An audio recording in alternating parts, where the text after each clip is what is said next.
من الشيطان الرجيم. بسم الله الرحمن الرحيم. إن الله وملائكته يصلون على النبي يا أيها الذين آمنوا صلوا عليه وسلموا تسليما. صلى الله على سيدنا محمد وآله وأصحابه وبارك وسلم. صلى الله على سيدنا محمد وآله وأصحابه وبارك وسلم. صلاة يا رسول الله عليكم، سلام يا حبيب الله عليكم. مصطفى نور جناب أمر كنا، آفتاب برج علم من لدنا. صلاة يا سلام يا حبيب الله عليكم. معدن يصل علام الغيوب، برزخ بحرين مكان وجوب. صلاة يا سلام يا حبيب الله عليكم. راحت دل قامت زیبایو، ہر دو عالم والا و شہدائے. صلاة یا سلام یا حبیب اللہ علیکم. بسم الله الرحمن الرحيم.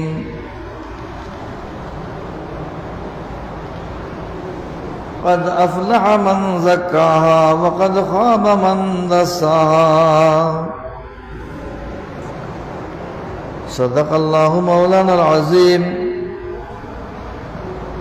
وصدق رسوله النبي الكريم. رب صل وسلم وبارك عليه. أما بعد. সম্মানিত মুসল্লিয়ানে কেরাম, বেরাদরান ইসলাম, আশিকান মুস্তাফা সাল্লাল্লাহু আলাইহি ওয়াসাল্লাম, রহমানি ওয়া রাহিমাকুমুল্লাহ তাআলা।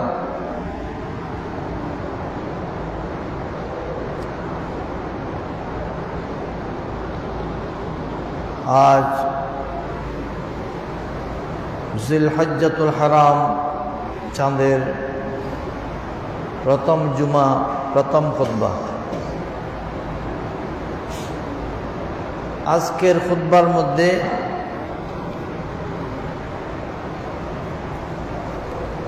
হজ্জে বাইতুল্লাহ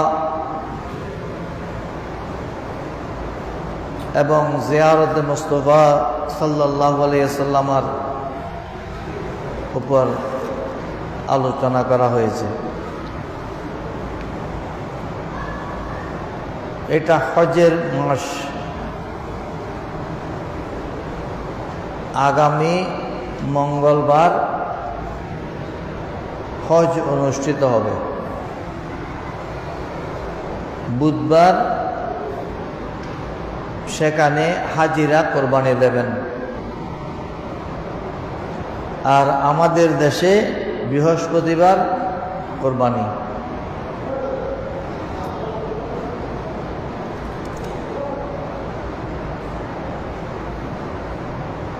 হাজিরা কোরবানি দিয়ে এহরাম করবেন।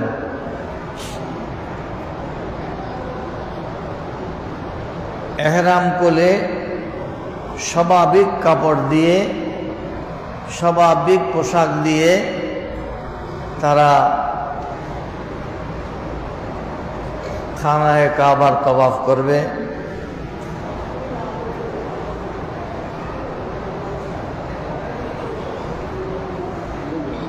এ বিষয়ে খুতবার মধ্যে আলোচনা এসেছে। খুতবাওয়ালা আমাদেরকে আশ্বস্ত করছেন হে মুসলমান ভাইয়েরা, যারা এবছর হজ থেকে পিছিয়ে রয়েছেন,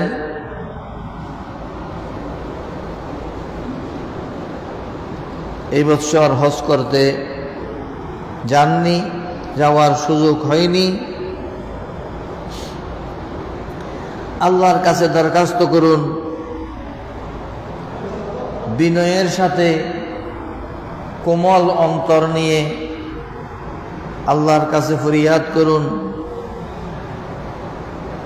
এবার না হলেও পরবর্তী কোনো এক সময়ে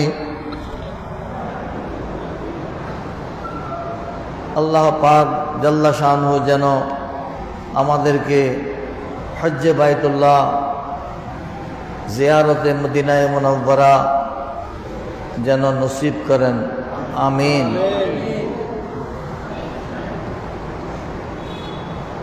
তবে নৈরাশ হবার কোনো কারণ নেই। যদি আমরা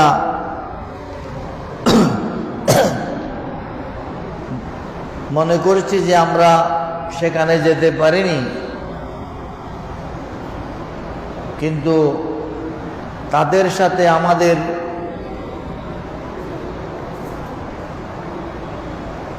যুক্ত থাকার সুযোগ আছে, যে তারা আমাদের জন্য দোয়া করবেন, আমরা তাদের জন্য দোয়া করব। তারা আমাদের জন্য দোয়া করবেন, আমরা যেন সুস্থ থাকি, আল্লাহ যেন আমাদের উপর রহমত করেন, এবং এই বছর যারা যেতে পারেনি আগামীতে যেন আল্লাহ তাদেরকে একটা সুযোগ দেন, সেই দোয়া হাজিরা ওখানে করবেন। আর আমরা এখান থেকে দোয়া করব আমাদের দেশের বা বিভিন্ন দেশের যেসব মুসলমানেরা সৌভাগ্যবান হজ্জে বাইতুল্লাহ এবং জিয়ারতে মদিনায়ে মুনাওয়ারার উদ্দেশ্যে সেখানে পৌঁছেছেন, তারা যেন সুস্থতার সাথে হজ এবং জিয়ারতের কাজগুলো সুসম্পন্ন করতে পারে, এবং তাদের দোয়ার সময় যেন তাদের অন্তরে আমাদের কথাটুকু স্মরণ হয়ে যায়। আমরা দোয়া করব তাদের জন্য, তারা দোয়া করবেন আমাদের জন্য। অতএব পরস্পরের মধ্যে শরীক থাকার, একে অপরের সাথে যুক্ত থাকার, সম্পৃক্ত থাকার সুযোগ রয়েছে, আলহামদুলিল্লাহ। পরিশেষে খুতবাওয়ালা দোয়া করছেন, আল্লাহ আমাদেরকে খানায়ে কাবার হজ, বাইতুল্লাহ শরীফের হজ এবং রসুল পাক সাল্লাল্লাহু আলাইহি ওয়াসাল্লামের কবর মোবারক জিয়ারত করার তৌফিক দান করুন, আমিন।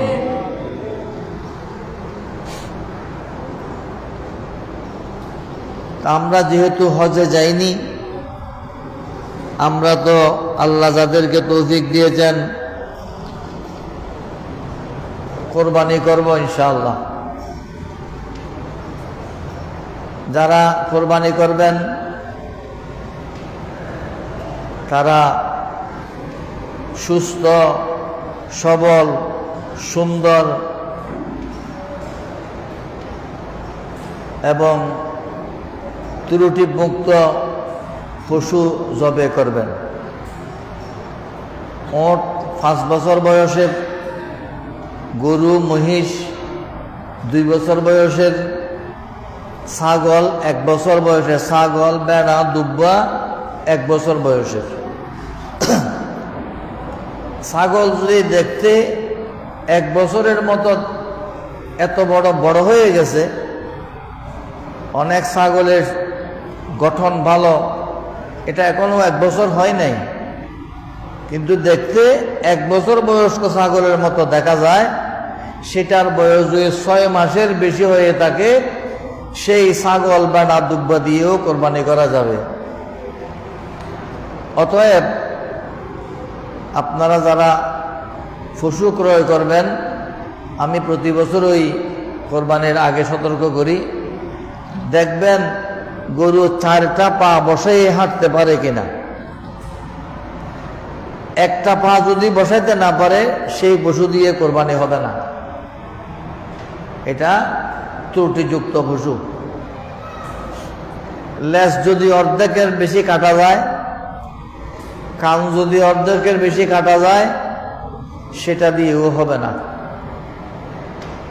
শিং যদি, শিংয়ের মূল যেটা মুদা, শিংয়ের উপরের যেটা ঠোল দেখা যায় সেটা না থাকলেও কোরবানি হবে। যেটা মুদা আছে সেটা যদি অর্ধেকের বেশি ভেঙে যায়, সেটা দিয়ে হবে না। অন্ধ, গরুর চোখে আঙ্গুল দিয়ে দেখবেন চোখে মিটমিট করে কিনা। যদি মিটমিট না করে বুঝবেন এই গরু দেখে না। অন্ধ বা খানা, অন্ধ মানে দুই চোখেই দেখে না, খানা মানে এক চোখে দেখে না, কোনোটা দিয়ে কোরবানি হবে না। গরু যদি দুর্বল হয়ে যায়, আমাদের চট্টগ্রামের ভাষা বলে মেরা গরু,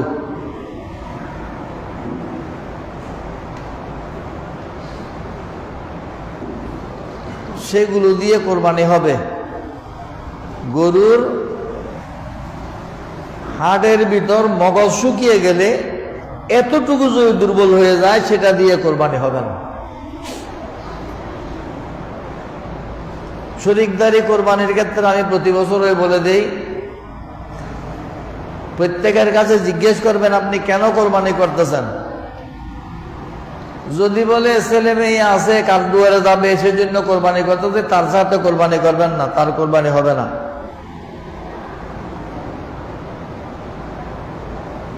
যদি বলে যে আমার যা তৌফিক আছে এই তৌফিক দিয়ে আল্লাহর ওয়াস্তে 1 অংশ বা 2 অংশ কোরবানি করতে চাই, তার সাথে কোরবানি করবেন। ছেলে মেয়ে কার দুয়ারে যাবে সেই নিয়তে কোরবানি করলে হবে না। যার সেই নিয়ত আছে, পশু ক্রয় করার আগে সেই নিয়ত পরিবর্তন করে নেবেন। আমার তৌফিক মতো আমি কোরবানি করতেছি আল্লাহর সন্তুষ্টির জন্য। আল্লাহর সন্তুষ্টির জন্য আপনি কোরবানি করবেন। কোরবানি গোশতগুলোকে রাস্তায় ফেলে দেবেন, তখন তো ছেলে মেয়ে খেতে পারবে। আজান শোনার জন্য জানালা রাখলে বাতাস তো আসবে, বাতাসের জন্য জানালা রাখলে তখনও আজান শোনা যাবে। কিন্তু বেশ কম হলো, পার্থক্য হলো আজান শোনার নিয়তে জানালা রাখলে আপনি বাতাসও পেয়েছেন, সওয়াবও পেয়েছেন। বাতাস পাওয়ার জন্য জানালা রাখলে আজান শুনেছেন, সওয়াব পান নাই। এই জন্য নিয়তের উপর অনেক কিছু নির্ভর করে। কোরবানির পশু গোশত 3 ভাগ করে, 1 ভাগ ফকির মিসকিনকে দেবেন, 1 ভাগ নিজের ঘরে খাবেন, 1 ভাগ আত্মীয় স্বজনকে দেবেন। এটা হলো কোনো বাধ্যবাধকতার বিষয় নয়। এটা আপনার সচ্ছলতা থাকলে, আপনার তৌফিক থাকলে। আপনি 1 অংশ কোরবানি করেছেন, 3 ভাগ করে দেবেন কোনখান থেকে? আপনি যাই পারেন তাই দেবেন। এটা ঈদের খুতবার মধ্যে আসবে।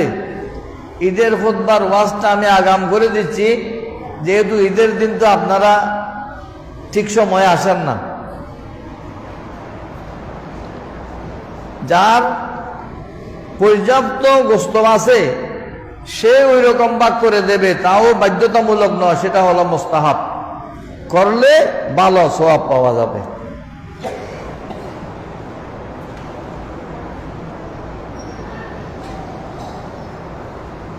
কোরবানির গোশত একটা মৃত ব্যক্তির কোরবানি, একটা জীবিত ব্যক্তির কোরবানি। আমার তৌফিক আছে, আমি আমার বাবার কোরবানিও করলাম, আমার দাদার কোরবানিও করলাম,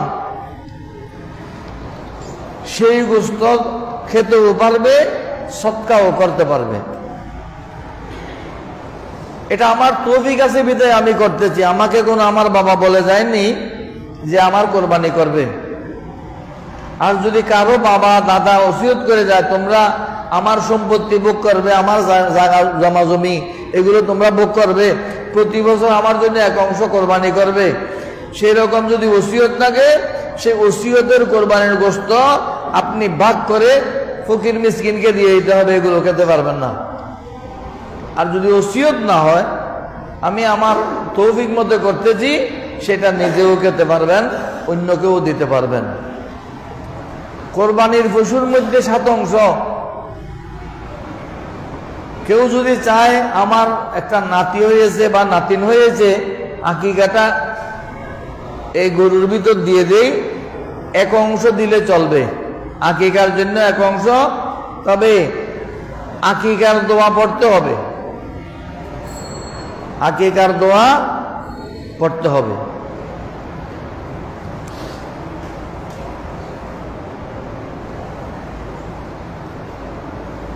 কোরবানি আপনি গরু একটা নিয়েছেন, আপনার গরু হরণ হয়ে গেছে, চুরি হয়ে গেছে, কোরবানির পরে পেয়েছেন, সেটার বিষয় হলো যদি ধনী হয়, কোরবানির তৌফিকওয়ালা ব্যক্তি হয়, উনি আরেকটা গরু ক্রয় করে কোরবানি দিয়ে দিলে চলবে। কোরবানির পশুটা পরে পাওয়া গেলে সেটা রেখে দিতে পারবে, সেটা সৎকার করতে হবে না। কিন্তু গরিব মানুষ, তার উপর কোনো গরু ক্রয় করা, ছাগল ক্রয় করা ওয়াজিব ছিল না, সে নিজের উপর ওয়াজিব করে নিয়েছে। সেই গরু বা ছাগল যদি কোরবানির পরেও পাওয়া যায়, সেটা সৎকার করে দিতে হবে, সেটা খেতে পারবে না। গরিবের জন্য এটা কেন? তোমাকে তো আল্লাহ ছুটি দিয়েছিলেন যে তুমি কোরবানি না করলেও চলবে, তুমি নিজের উপর নিজে বোঝা করে নিলে কেন? যদি শরিকদারি কোরবানির মধ্যে 4-5 জনে মিলে একটা গরু নিয়েছে, কোরবানির আগে এই এদের একজন ইন্তেকাল করে ফেলেছে, একজন মারা গেছে, এখন কি করবে? ওনার ছেলেরা যারা প্রাপ্তবয়স্ক বা ওনার অভিভাবক যারা প্রাপ্তবয়স্ক, ওরা যদি একমত হয়, তাহলে ওই অংশ তার নামে কোরবানি করবে। আমার বাবা মরে গেছে, গরু কিনছিলাম, আমরা সবাই অনুমতি দিচ্ছি, আমার বাবার নামে এটা কোরবানি দিয়ে দেন, দিতে পারবেন।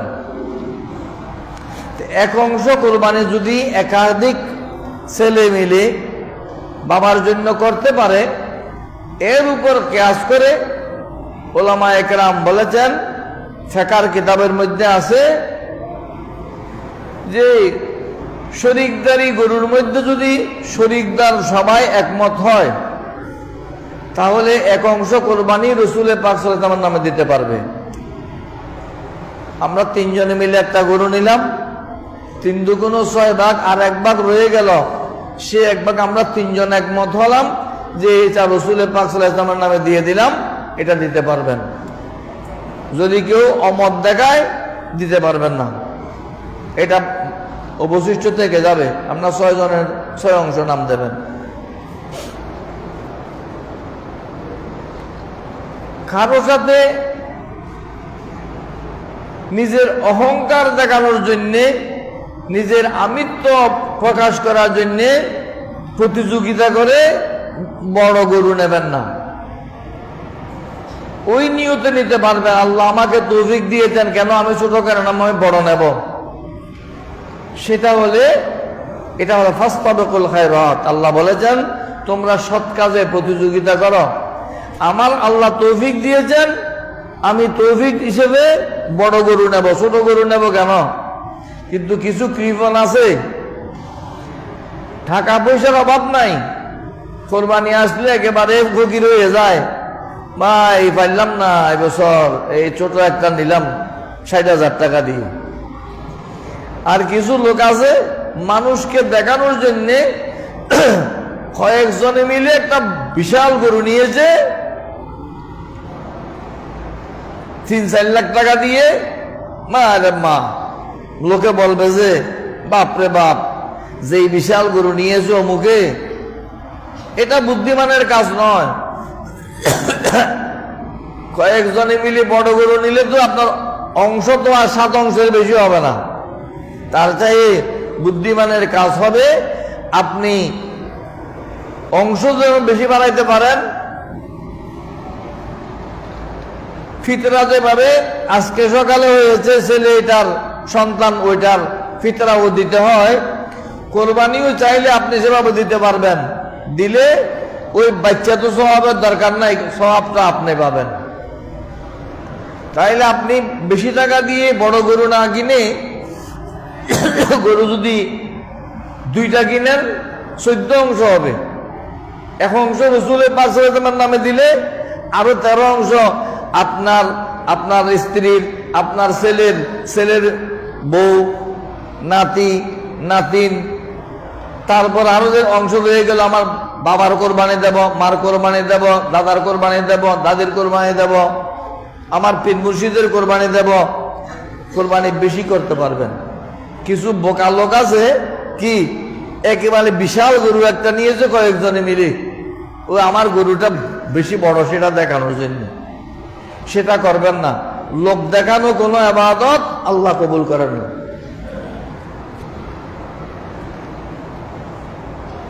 বুদ্ধি করে কাজ করতে হয়, বুদ্ধি করে কাজ করতে হয়। বুদ্ধি করে কাজ করার মধ্যে সওয়াবও বেশি পাওয়া যায়।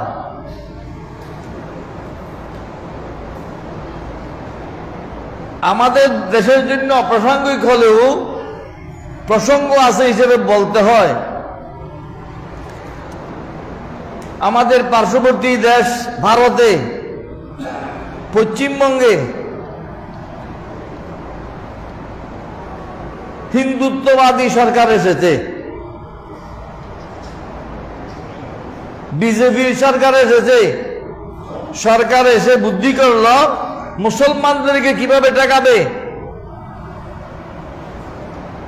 আমরা ছোটবেলায় একটা কবিতা বই রয়েছিল, গোপাল দাদা কুল্ল গাতা ফুরি বেল্লাই গাই, সেই গাতাতে ফুলল আমায় গোপাল দাদার ভাই।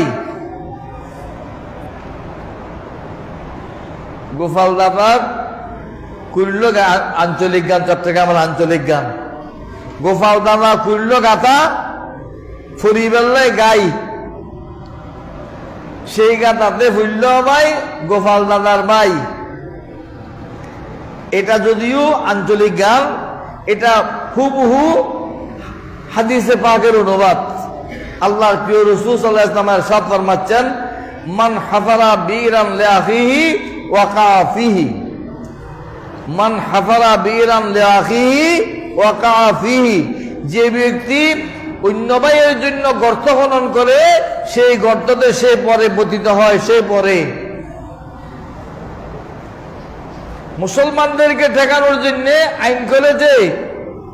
1950 সালের নাকি সংবিধানে লেখা আছে, পশ্চিমবঙ্গের 14 বছর বয়স্ক গরু, 14 বছরের নিচে গরু জবাই করা যাবে না।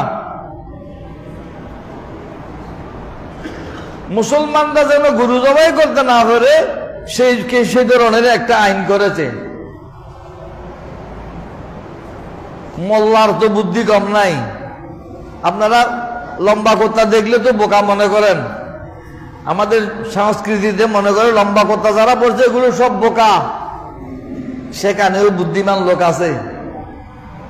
মোল্লা দোফিয়াজার কাছে বাদশাহ আকবর প্রশ্ন করেছিলেন, মোল্লাজি আপনার তো অনেক বুদ্ধি, এই পুষ্করিণীতে কয় পেয়ালা পানি হবে? এই পুকুরের মধ্যে, পুষ্করিণী মানে ছোট পুকুর, এই পুষ্করিণীতে কত পেয়ালা পানি হবে? মোল্লা বললেন, পেয়ালা যদি পুকুরের সমান হয় তাহলে 1 পেয়ালা, পেয়ালা যদি পুকুরের অর্ধেক হয় তাহলে কি 2 পেয়ালা, পেয়ালা যদি পুকুরের 4 ভাগের 1 ভাগ হয় তাহলে 4 পেয়ালা। মোল্লার বুদ্ধিতে বাদশাহ আর কিছু বলতে পারে নাই। বললেন, মোল্লা এই শহরে কতগুলো কাক আছে বলতে পারবেন? হয়তো পারবো। কেমনে পারবেন? এই শহরে ৯,৯৯৯টি কাক আছে। কোথায়? দিল্লি শহরে। দিল্লি শহরে ৯,৯০০ আজি যাব গুমজাত না ৯,৯৯৯টি কাক আছে। বিশ্বাস না হয় গুনে দেখতে পারেন। যদি বেশি হয় মনে করবেন তারা অন্য কোথাও থেকে আত্মীয় স্বজনের বাড়িতে বেড়াইতে এসেছে, এই জন্য বেশি হয়েছে। আর যদি কম হয় তাহলে মনে করবেন যে এরা কেউ কেউ তাদের আত্মীয় স্বজনের বাড়িতে বেড়াইতে গিয়েছে, বাচ্চা সেদিকে ফেল। এইভাবে মোল্লা দফিয়াজা এটা বহুত বড় বিখ্যাত আলেম মাওলানা আবুল ফজল।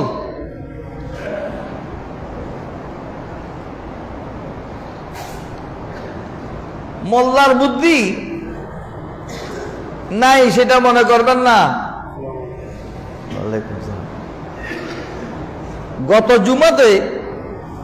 গত শুক্রবার জুমাতে আপনারা মনে করবেন হুজুর এখানে বলতেছে কেন?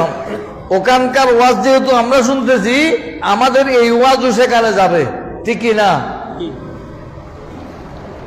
এটা লাইভ প্রচার হবে, তো এই ওয়াজও সেখানে যাবে।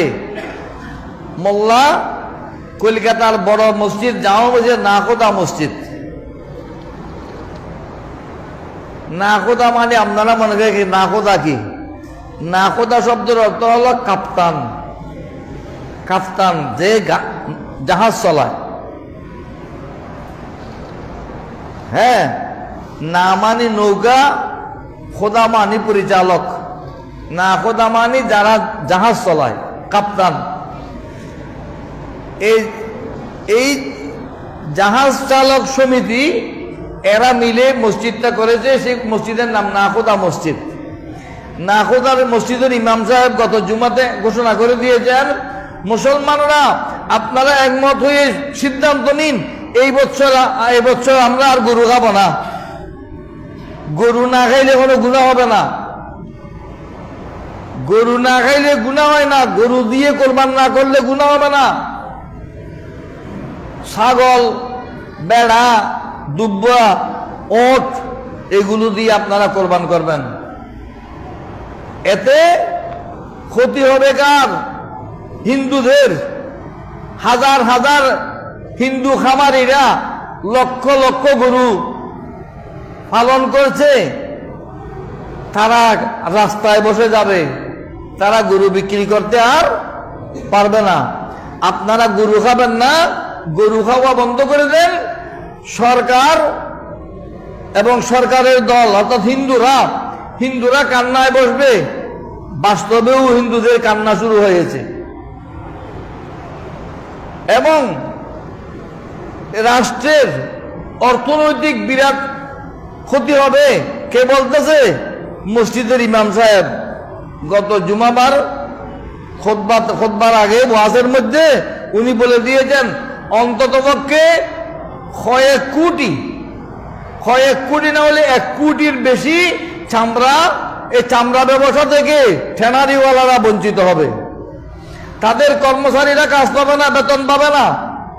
সবখানে তো মুসলমান চাকরি করতেছে না। চামড়া শিল্প ধ্বংস হয়ে যাবে।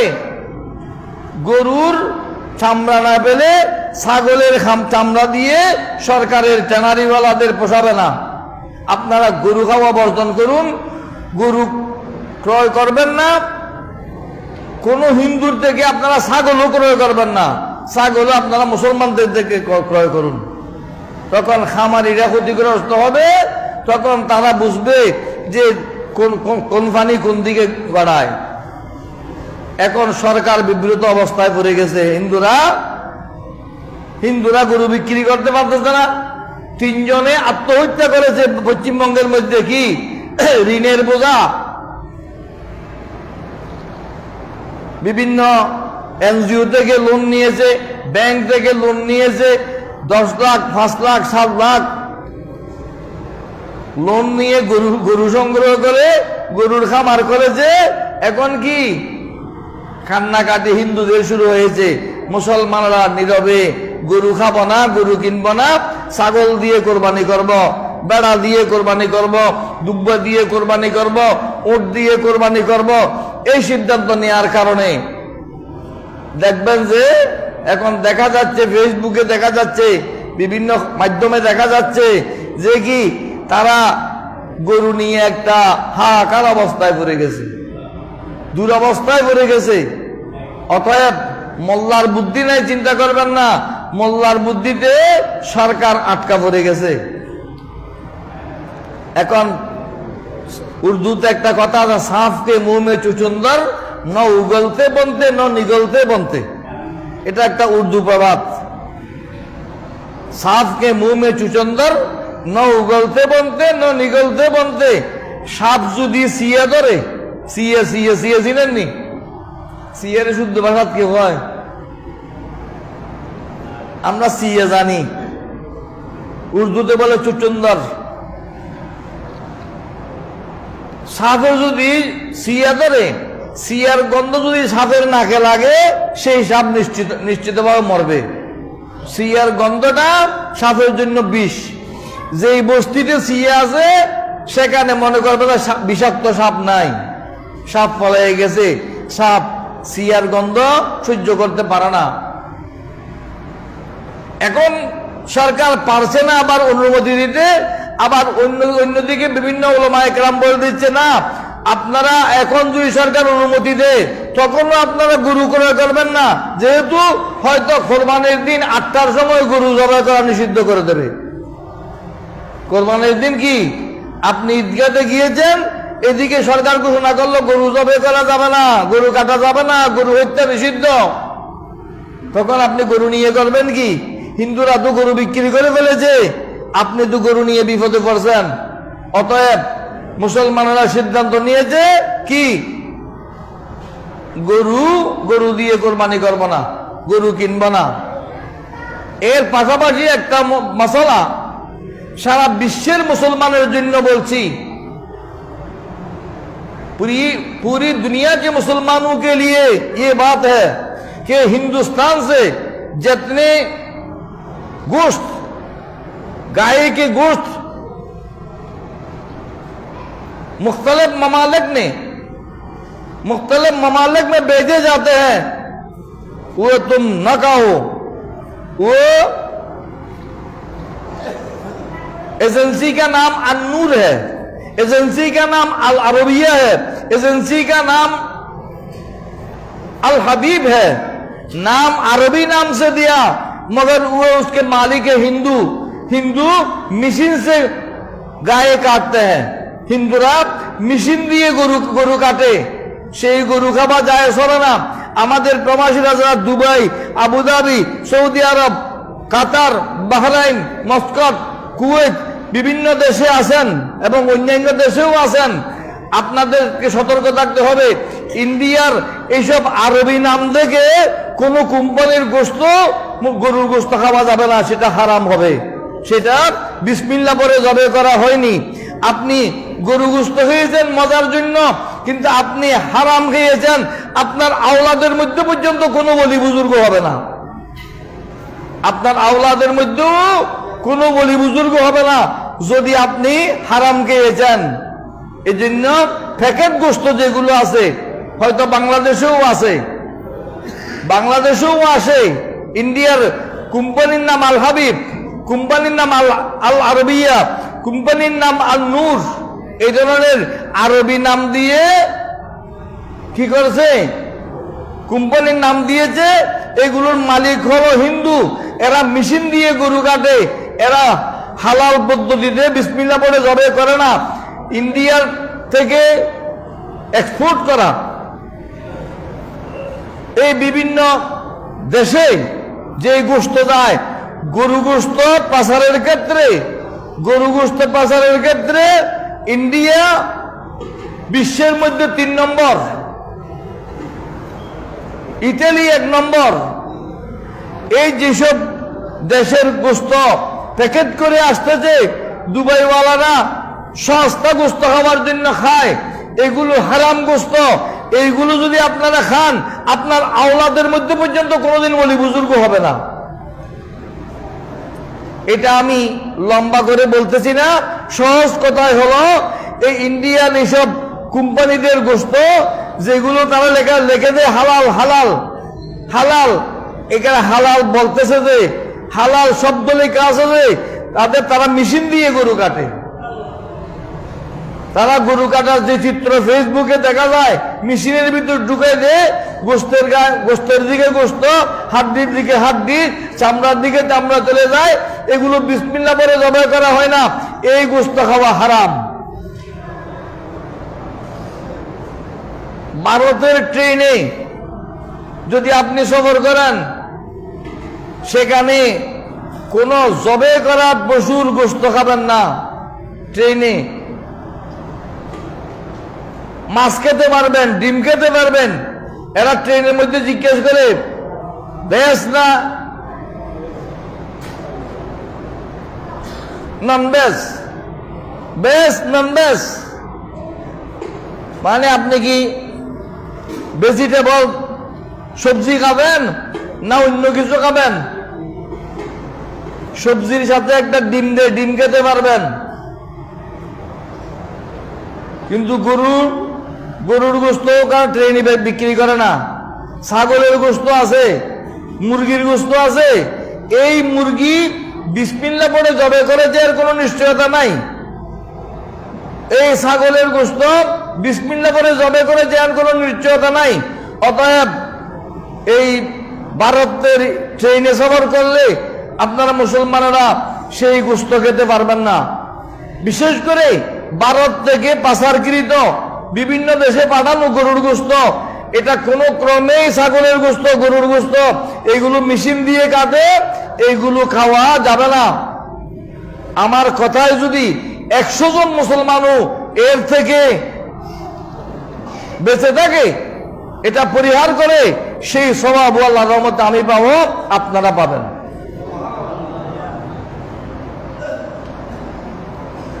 কেন?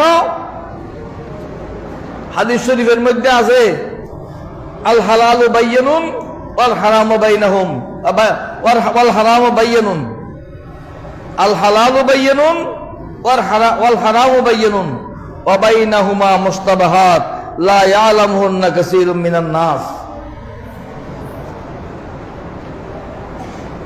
হালাল এটা স্পষ্টভাবে বলা আছে, হারাম স্পষ্টভাবে বলা আছে। মাঝখানে কিছু এমন আছে যেগুলো ডাউটফুল, সন্দেহভাজন। এটা হালাল কি হারাম সেটা সন্দেহ আছে। আপনাকে ছাগলের গোশত বলে দিতেছে, সেখানে কুকুরের গোশত বলে, নাউজুবিল্লাহ বলেন না। আপনি রেডিমেড ছাগলের গোশত খাইতেছেন, দুবাইওয়ালা, মস্কটওয়ালা, কাতারওয়ালা, বাহরাইনওয়ালা, সৌদি আরবওয়ালা প্রবাসীরা আছেন, রেডিমেড গরু ছাগলের গোশত, মুরগির গোশত খাইতেছেন। এগুলো কিভাবে জবে করা হয়েছে আপনি জানেন না। সেগুলোর নাম হলো মুস্তাবাহাত। মুস্তাবাহাত মানে সন্দেহভাজন, সন্দেহজনক, ডাউটফুল, অনিশ্চিত। এটা বিসমিল্লাহ বলে জবে করেছে, এটা নিশ্চিত নয়। অতএব সেগুলো খাওয়া যাবে না। বিশেষ করে ভারতবাসীরা যখন গরুর উপর এত জোর দিয়ে কোরবানি করতে দেবে না, তারা গোশত প্রচার করে কিভাবে? তাদের লজ্জা থাকা উচিত, সরকারের এবং পাবলিকের লজ্জা থাকা উচিত। তারা গরুর মাংস বিভিন্ন দেশে প্রচার করে, সেটা গরু হত্যা হয় না? কোরবানি দিলে গরু হত্যা হয়, গোহত্যা, গোহত্যা।